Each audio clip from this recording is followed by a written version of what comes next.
আসসালামু আলাইকুম। জি ভাইজান,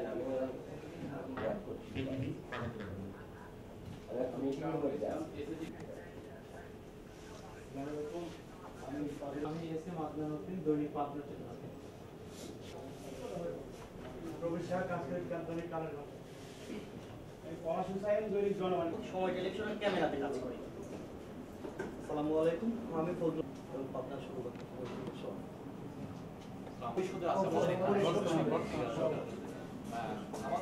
দৈনিক বাংলা পাবনা প্রতিনিধি হিসেবে। আসসালামু আলাইকুম, আমি জহুরুল ইসলাম। সেইভাবে আপনাদের সেই বসার অ্যারেঞ্জমেন্ট আমি করতে পারি নাই। আমি যেটা বলতে চাচ্ছি যে আপনাদের সেই অ্যারেঞ্জমেন্টটা আমি করতে পারি না, এই জন্য আমি এই পাবনা জেলা পুলিশের পক্ষ থেকে, আমার ব্যক্তিগত পক্ষ থেকে আসলে আমি দুঃখিত এবং ক্ষমা প্রার্থী।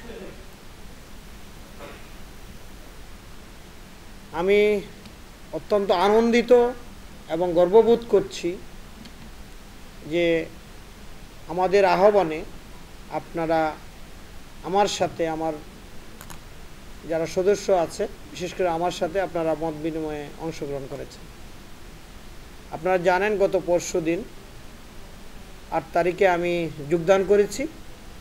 যোগদান করার সাথে সাথেই আমি আমার অফিসারদেরকে বলছি যে আমি আপনাদের সাথে মত বিনিময় করব, এবং আমি চেয়ারে বসার আগেই আমাদের এই সর্বকালের সর্বশ্রেষ্ঠ বাঙালি জাতির পিতা বঙ্গবন্ধুর সমাধিতে, যেখানে আপনাদের জেলা পরিষদের এখানে যে প্রতিকৃতি আছে, সেখানে পুষ্পস্তবকের মাধ্যমে আমি আমার কার্যক্রম শুরু করেছি। জাতির শ্রেষ্ঠ সন্তান যারা এই পাবনায় আছেন তাদের সাথে মত বিনিময় করেছি, এবং গতকালকে আপনাদের সাথে বসার কথা ছিল যে কোনোভাবে আপনাদের সাথে কমিউনিকেশন এবং সবার একত্রে কাজ করার, মানে একত্রে আজকে মত বিনিময় করব বিদায় আজকে শিফট করতে হয়েছে। আর গতকালকে আমি সারাদিন আমি রেঞ্জ অফিসে ছিলাম, যেটা আমার অফিসার বলল। আপনারা যারা এখানে আসছেন তারা সবাই সমাজের,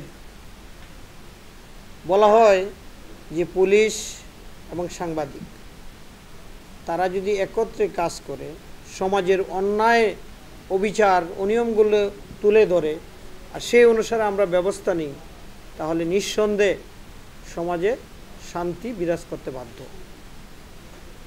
আপনাদের কাছে যেমন বিভিন্ন সময়ে বিভিন্ন তথ্য থাকে যে কারা খারাপ কাজটা করে, কারা অনিয়মের অন্যায়ের সাথে জড়িত, পাশাপাশি আমাদের কাছেও যে ইনফরমেশনগুলো আসে সেগুলো যদি আমরা যাচাই বাছাই করে সম্মিলিতভাবে আমরা কাজ করি, আমার বিশ্বাস এই পাবনাবাসী শান্তিতে থাকবে এবং পাবনার কল্যাণের জন্য, পাবনার জনগণের উন্নয়ন এবং কল্যাণের জন্য, পাবনারবাসী যাতে ভালো থাকতে পারে সেই লক্ষ্যে আপনাদের সহযোগিতা পেলে আমার কাজটা সহজ হবে বলে আমি বিশ্বাস করি।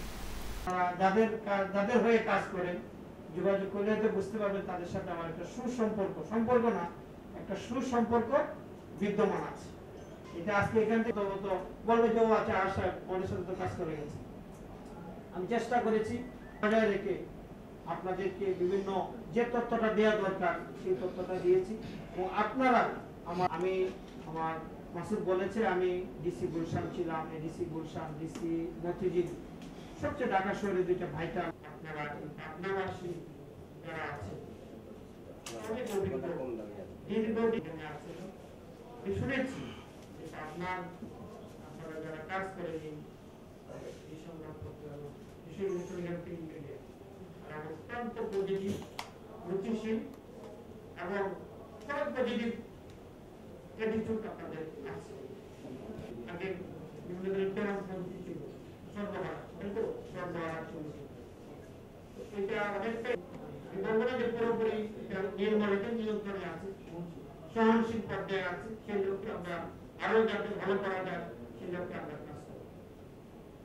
সাধারণ মানুষ পায় সেখানে আপনার আমার যেমন দায়িত্ব আছে, সবাই আপনাদের যারা আছেন সবাই কিন্তু সেই জাতির পিতা যে ডিজিটাল বাংলাদেশ এবং বর্তমানে যে স্মার্ট বাংলাদেশ এবং সুশাসন প্রতিষ্ঠার জন্য যে স্বাধীনতাটা পেয়েছে তার নেতৃত্বে কিন্তু স্বাধীনতা যুদ্ধ হয়েছে এবং স্বাধীনতার যে আপনারা আমার আহ্বানে এবং একদম ব্যক্তিগতভাবে কথা হবে সেটা যেন মানে আমিও পাই সেই অনুরোধটুকু আপনাদের কাছে আমার রইল। আপনারা যদি কোনো কথা বলতে চান আলটিমেটলি আমি আর কোনো চাকরি করি না। আমি তিন কন্যা সন্তানের জন্য আমার তিনটা মেয়ে দুঃখে আমার সুখেও যেন পাই, দুঃখেও যেন পাই, আপদেও যেন পাই, বিপদেও পাই।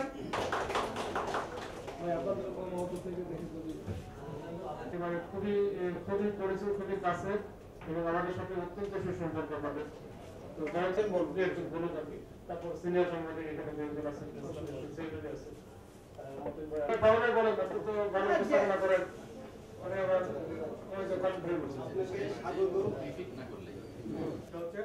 আমাদের পাবনা জেলাটা হচ্ছে অনেক পুরাতন জেলা।